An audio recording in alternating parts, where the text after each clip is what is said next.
Would you rather be a cyclops or a minotaur? Oh, back on the mythology train again. All right. Yeah, we did some Greek gods today, so this one feels fitting. Yeah. Cyclops or Minotaur? So I just want to be clear. When you're saying being a Cyclops, you mean not just having one eye, but being big ol' ogre dude, right? We're going full. Yeah, Okay. how big are we making our cyclops? How big is a Cyclops? How big is a Cyclops? In my head, they're like 7 or 8 feet tall. They vary a lot. So that you got like I think the standard fantasy, they're usually like a good bit taller, like 9, I would say 9 feet tall Okay. would be like so I think okay. the average fantasy one. But also there's the colossal ones from like Hercules and original Greek myth that are like 40 feet tall. On the non-alien creatures wiki .fandom.com, they list 4 average heights, which isn't really how this works, guys. But they list as the average height 7.5 feet, or 12 feet, or 25 feet, or 30 feet. I guess it's different sources. I feel like it'll be taller than 7.5. Let's go 10 feet because I don't want it to be. Would you rather be giant or regular size to be the main Right, the main yeah. thing here? Yeah, 10 feet's good. I think the Cyclops is bigger than the Minotaur by a couple feet. Exactly what parts of the Minotaur are bull and which parts are human? It looks like the middle bit. It's the middle is human. Yeah, you got bull waist down and then bull head. It's like a bell curve of humanity, where you start at the top, like the top is 100% bull, and then like it's very bull until suddenly it's all human, and then back down to the legs after the knees, it just goes back to fur and hooves. But what are the hands? The hands Hands are human hands. when I'm looking at pictures, and they're all bull hands. Oh, Bulls don't have bulls hands. don't have hands. They're all like not human. Yeah, the one I'm looking at is definitely not human. It's bigger than human, but it's human-ish. Like the ones I'm looking at, they have three fingers on the hands. I think we're looking at. Is there like a weird like 8 on his chest? The one you're looking at? Yeah, that's one of them. Okay, that's the one I'm currently looking at. Okay, whereas if you have 3 or 4, like we imagine, you're all a bit bulky, hairy anyway, but like you have opposable thumbs and fingers. Yeah. Yeah, exactly. Okay. They're not hooves. They're not hooves. Yeah, Yeah. it's the That's important really thing here. the important clarification is not hooves. God, do you have to guard a labyrinth if you're a minotaur? No, you don't have to I go to don't think so. labyrinth. It's just your normal life, but you're a minotaur or a cyclops.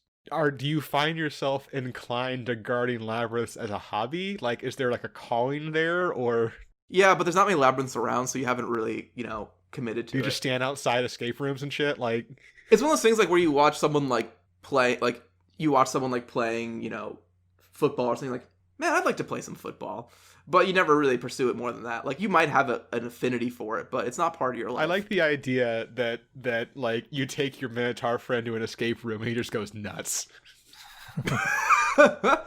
He just starts destroying the puzzle, so you can't. Like, he just starts eating the Right? clues. Yeah, exactly. None shall escape.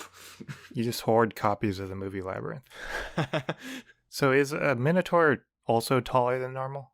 I think they're a little taller. They're like a tall person. They're like 7 feet tall or so. 7 feet. Okay. Yeah, you'd be like 6'4" as a minotaur. Yeah.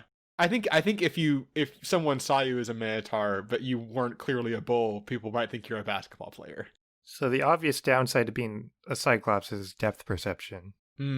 Yeah. Which is also unfortunate because you're going to be tall enough, you're going to walk into a lot of like you can't, to walk through doors, you have to, duck down through them and stuff. Yeah. You're not going to be able to judge how far the door is. You're going to run right straight into it. Right. So that's not great. So it'll be very clumsy. How good is a cow's eyesight? Because maybe this is a cow. I don't think minotaurs have typically bad eyes. Is a minotaur's eyesight I was good? trying to Google how good cow's eyesight is, and what I Googled was just cow good eyes. Cow good eyes? Would That sounds like a bad D&D name, which is fitting because I Googled, is a minotaur's eyesight good, and the first one is a D&D Reddit that says, minotaurs don't get dark vision? What the heck? Okay, so this did get me to do cows have poor eyesight on animals.mom.com. Bulls lack red cones, apparently. Oh, interesting. Oh wait, I think we knew that. That's a thing. I'm gonna stop this. I'm gonna say minotaurs have decent eyesight. Like it's just normal eyesight. They're as good as your regular eyes. Oh, so they don't have cow eyes? Because cow eyes apparently aren't great. Apparently they only have binocular vision for about a 25 to 50 degree angle in front of them. So if you're looking directly at something, I guess that's more about position of eyes than anything else. Yeah. So depth perception is up to 25, 50 feet, which is still better than none. That is true. And also when your head is down to graze, or just look down, I guess, in the situation, because you're probably not grazing. Or maybe you are. You have a cow head. Who knows? You can see almost 360 degrees. So that's kind of cool. Yeah, so vision is definitely better for cows, or for minotaurs. Minotaur, yeah. Do the horns help? Do the horns get you anything? You can open cans with them. Can you? You just don't have many uses for like cool, sharp objects. That's the problem with bringing fantasy into real life, is that I just don't have much use for like weapons. They would just get annoying. Like they'd hit stuff and get stuck in doorways. You could hang a hat on them, but you could not wear a hat. I guess you could wear like a baseball cap. Kind of? Maybe not. Minotaur heads are weird. I guess cow heads are weird is the answer there, actually. What about the feet part of it? Like, how would hooves affect your feet? Is it a good thing? I don't know. Are hooves really designed for like bipedal movement? I feel Answer like no. they aren't, actually. Answer no. It feels like they'd be good for like a sprint and bad for like balance. Yeah, because it's like, I know your feet have a lot of, muscles and things to help compensate for balancing, and yeah, hooves clearly do not. So you would have a tail to help you balance. That's you do true. have a little bit of a tail going. Got a that's tail. true. I guess I think it might come down to like just hey, if you're trying to make friends, would you rather be a cyclops or a minotaur? Both would be very difficult to make friends. Yeah.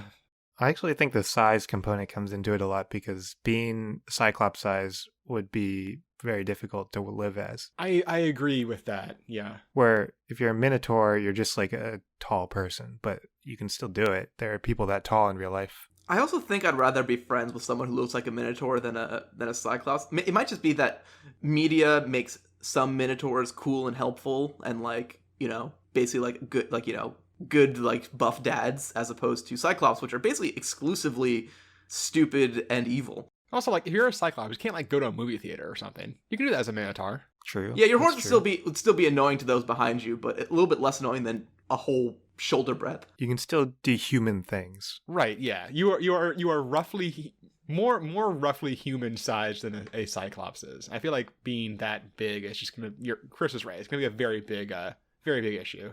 You probably will smell worse. Yeah, the fur is going to be a downside. Yeah. Plus side, you don't wear shoes, so when you go through airport security, you don't have to take You them don't off. have to take them off. Well, that solves it then. Yep.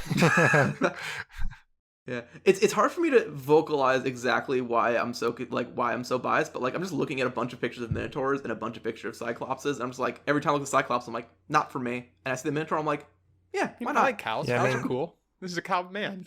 Cyclopses are always depicted as like kind of dumb. Yeah. Yeah, and it's just more off-putting to have one eye. Like if I was like talking to someone who had one central eye, as opposed to someone who had Two eyes. like was a cow face. Like I can talk to a cow face easier than I can talk to a one-eyed face, like cyclops level, like giant eye. Oh, it is a big old eye too. I didn't really think about that. It's a very large eye. You get poked in the eye a lot by things, I think. You definitely have to wear a goggle. That was a clip from Absurd Hypotheticals, the podcast where we answer dumb hypothetical questions. For the full episode, click on the link in the description.